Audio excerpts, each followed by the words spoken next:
സംസ്ഥാന ബജറ്റ് ചർച്ചയ്ക്കിടെ നിയമസഭയിൽ ഇന്ന് കടുത്ത പ്രതിപക്ഷ ബഹളവും ഭരണപ്രതിപക്ഷ വാക്പോരും. പ്രതിപക്ഷം ഉന്നയിച്ച സ്വകാര്യവൽക്കരണ ആരോപണങ്ങളെ പൂർണ്ണമായും തള്ളിക്കൊണ്ട് മുഖ്യമന്ത്രി വി.ഡി. സതീശൻ നിയമസഭയിൽ മറുപടി നൽകി.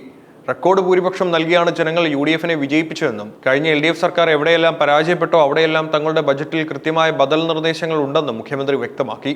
വൻ സാമ്പത്തിക മാറ്റങ്ങളിലൂടെയാണ് കേരളം കടന്നുപോകുന്നതെന്നും ജനങ്ങളുടെ തലയിൽ നയാ പൈസയുടെ നികുതി ഭാരം അടിച്ചേൽപ്പിക്കാതെ തന്നെ ഖജനാവ് നിറയ്ക്കുമെന്നും മുഖ്യമന്ത്രി സഭയെ അറിയിച്ചു. സംസ്ഥാന ബഡ്ജറ്റിലെ കരിമണൽ ഖനന നിർദ്ദേശവുമായി ബന്ധപ്പെട്ട് പ്രതിപക്ഷം വൻതോതിൽ ഇല്ലാക്കഥകളും തെറ്റായ വിവരങ്ങളും പ്രചരിപ്പിക്കുകയാണെന്ന് മുഖ്യമന്ത്രി വി.ഡി. സതീശൻ കടുത്ത ഭാഷയിൽ വിമർശിച്ചു.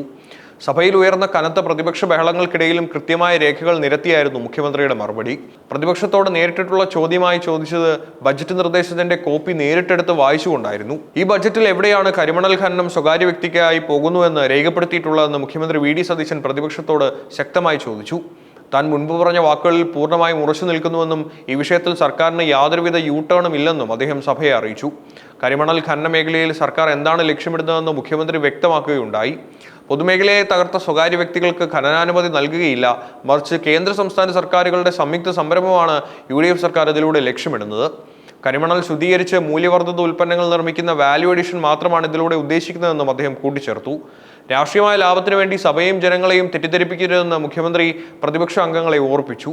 വികസന പദ്ധതികളെക്കുറിച്ച് രാഷ്ട്രീയമായ കഥകൾ ഉണ്ടാക്കാമെങ്കിലും വസ്തുതാവിരുദ്ധമായ ഇല്ലാക്കഥകൾ ഉണ്ടാക്കരുതെന്ന് പറഞ്ഞ് മുഖ്യമന്ത്രി നിലവിൽ ആലപ്പുഴയിലെ തോട്ടപ്പള്ളിയിൽ നിന്നുള്ള കരിമണൽ ഇപ്പോൾ ആരാണ് കൊണ്ടുപോകുന്നതെന്നും പ്രതിപക്ഷത്തിന് നേരെ ചോദ്യം ഉന്നയിച്ചു. സർക്കാരിന്റെ നയം പൂർണ്ണമായും സുതാര്യമാണെന്നും പൊതുമേഖലയെ സംരക്ഷിച്ചുകൊണ്ട് മാത്രമേ മുന്നോട്ട് പോകൂവെന്നും മുഖ്യമന്ത്രി അടിവരയിട്ട് പറഞ്ഞു. ബഡ്ജറ്റ് ചർച്ചയിൽ മുഖ്യമന്ത്രി വി.ഡി. സതീശൻ പ്രതിപക്ഷത്തിന് നേരെ കടുത്ത വിമർശനങ്ങൾ ഉന്നയിച്ചതോടെ സഭയിലെ അന്തരീക്ഷം പൂർണ്ണമായും പ്രക്ഷുബ്ധമായി മാറി. മുഖ്യമന്ത്രിയുടെ വാക്കുകൾക്കെതിരെ പ്രതിപക്ഷ നേതാവ് പിണറായി വിജയന്റെ നേതൃത്വത്തിലുള്ള എൽ.ഡി.എഫ് അംഗങ്ങൾ സഭയുടെ നടുക്കളത്തിലിറങ്ങി കടുത്ത പ്രതിഷേധമാണ് രേഖപ്പെടുത്തിയത്.